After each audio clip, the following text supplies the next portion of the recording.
वादी कश्मीर में साल 2021 में 171 मिलिटेंट हलाक किए गए हैं। उनमें 19 पाकिस्तानी मिलिटेंट शामिल है। गुज़िश्ता बरस 37 आम शहरी हलाक हो गए हैं, मगर इस साल 34 आम शहरी हलाक हो गए हैं। इस बात की जानकारी आईजीपी कश्मीर विजय कुमार ने दी। एक्टिव एस्टेंट टेररिस्ट का है। नॉर्थ कश्मीर में 65 है, सेंट्रल कश्मीर में 16, साउथ कश्मीर में अभी भी ज़्यादा है 87।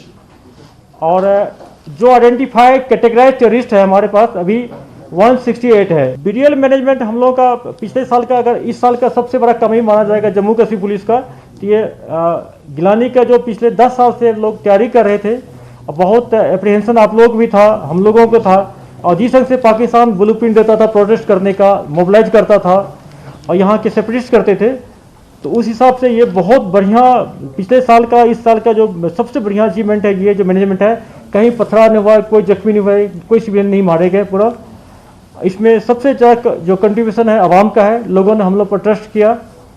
हड़ताल को जो पहले फ्रिक्वेंटली होता था, हुर्रियत का, वो बंद हो गया है। टेररिस्ट में जो जितने भी लॉन्ग सर्वाइविंग टेररिस्ट सारे मारे गए इस साल में। सिक्योरिटी फोर्स का किलिंग लास्ट ईयर 57 हुआ था, इस बार 29 हुआ।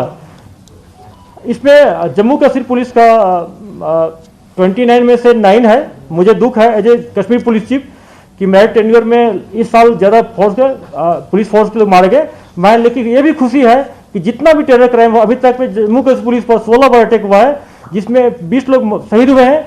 उसमें से हम लोग सारे केस को आइडेंटिफाई करके न्यूट्रलाइज कर दिए हैं। दिल्ली में आज जीएसटी काउंसिल की 46वीं मीटिंग हुई, जिसकी सदारत मरकजी वजीर खजाना निर्मला सीतारमन ने की। मीटिंग में सीनियर सरकारी अफसरान के अलावा तमाम रियासतों और मरकज के जेर इंतजाम इलाकों के वज़राए खजाना ने भी शिरकत की।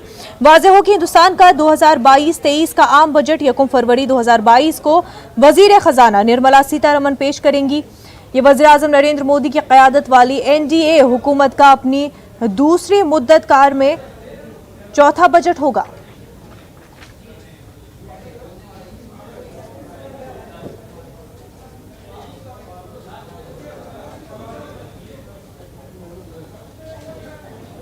पीयूष जैन के बाद इनकम टैक्स की टीम ने कन्नौज के 2 और इत्र ताजरों पर छापा मारा है। अखिलेश यादव के करीबी पुष्पराज जैन उर्फ पम्मी जैन के ठिकाने पर भी छापा मारा गया है। इनकम टैक्स की टीम आज सुबह 7 बजे कन्नौज पहुंची और पुष्पराज जैन के घर और दफ्तर पर छापा मारा।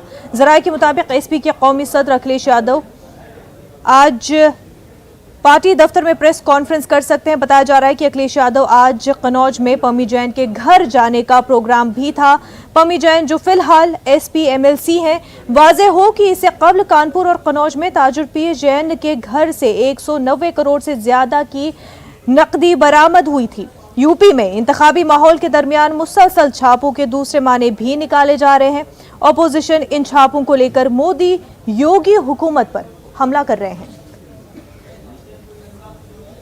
के अंदर में जिस तरह से समाजवादी की रैली में जन सैलाब उमड़ रहा है, जिस तरह से जन समर्थन मिल रहा है, पूरे उत्तर प्रदेश की जनता, हर वर्ग की, हर धर्म की जनता रोड पे आ गई है। वो समाजवादी के समर्थन में वो यहां बदलाव चाहती है।